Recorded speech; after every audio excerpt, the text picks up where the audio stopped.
Hello， 大家好，我是千夫君，今天来更新一下《海贼王》最新一集的剧情。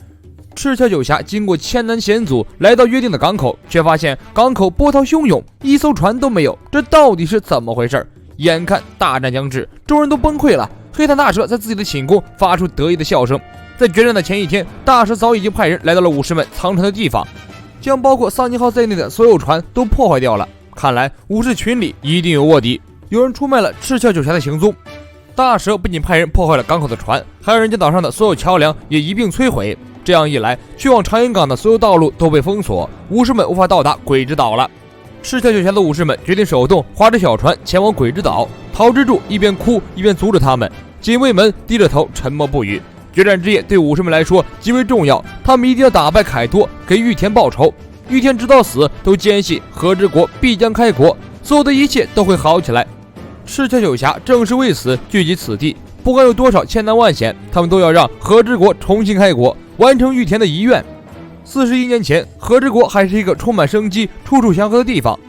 当时的光月玉田在和之国是一个颇具争议的人物，他的传奇事迹伴随着他一路成长，说上几天几夜都说不完。玉田0岁的时候曾将乳母丢出去，2岁徒手抓兔子，4岁就用岩石击退了狗熊，6岁开始逛青楼，8岁的时候只身一人在赌场里和人干架，9岁的时候就登上了黑道的黑名单，曾因为暴力事件被捕，是一个暴力偏激同时又天赋异禀的奇人。玉田在囚犯采石场服役之后，性格开始慢慢改变。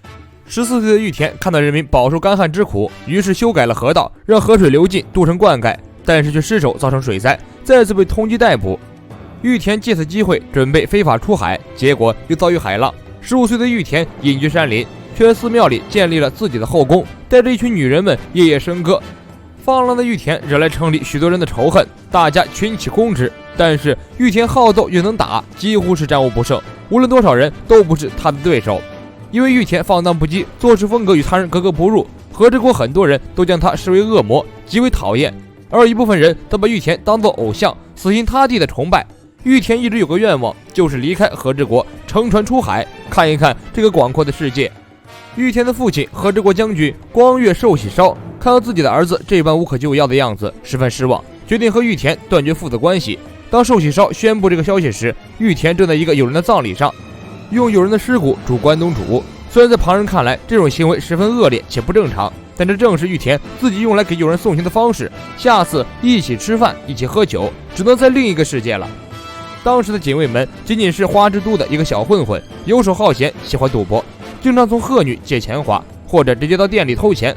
不过鹤女也是个狠角色，把小混混警卫们治得服服帖帖。这一天看到警卫们在偷钱，直接把他衣服扒光了抵债。警卫们虽然很不爽，不过他在鹤女的店里偷听到山里的武士们抓到了一只白猪。白猪是一种十分稀有的动物，可以卖到100斤。警卫们心里直痒痒。他来到山林里埋伏，打败了武士，将白猪抢到手，准备将白猪献给自己的老大黑巨来还债。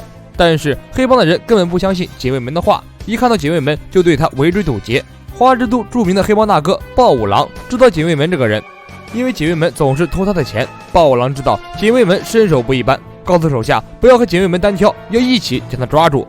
警卫们为了将小白猪卖出去，找到了和他一样做小混混的传次郎。传次郎看到小白猪之后吓了一跳，因为这只小白猪本来是黑巨老大用来摧毁豹五郎帮派的工具，小白猪在哪里，母猪就会追到哪里。那只母猪就是传说中的山神，如小山一样大，据说在几百年前一夜之间就摧毁了一个乡。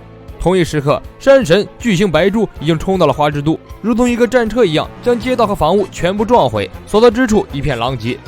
人们尖叫着四处逃窜，只有一个人站在和大家逃跑的方向相反的地方，那就是光月玉田。只见他面带微笑，从屋顶一跃而起，如同巨人一般站在被吓傻的警卫们和传次郎面前。本集故事到此结束，我是千夫君，咱们下期见。